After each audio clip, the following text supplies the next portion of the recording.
Alors bonjour à tous, aujourd'hui on va parler d'un sport qui est très peu médiatisé en France mais qui est connu dans le monde entier, souvent confondu avec le bodybuilding et la musculation.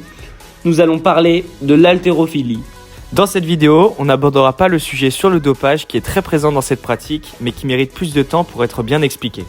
Donc on va parler de l'histoire de ce sport qui a été créé dans les années 1880 en Allemagne, mais c'est à Londres que se crée le premier concours en 1887.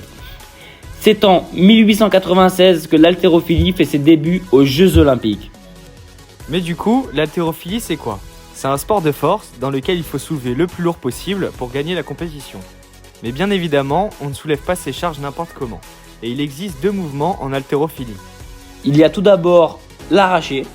Comme tu as pu le voir, la barre est soulevée au-dessus de la tête, bras tendus et de façon dynamique. La force et la vitesse sont très importantes dans ce mouvement. On va passer maintenant au deuxième mouvement qui se nomme l'épaulé jeté.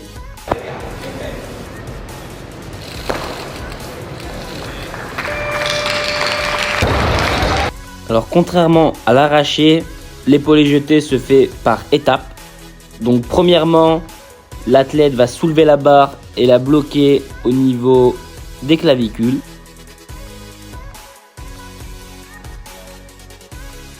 Et puis comme seconde étape, il va venir soulever la barre au-dessus de sa tête.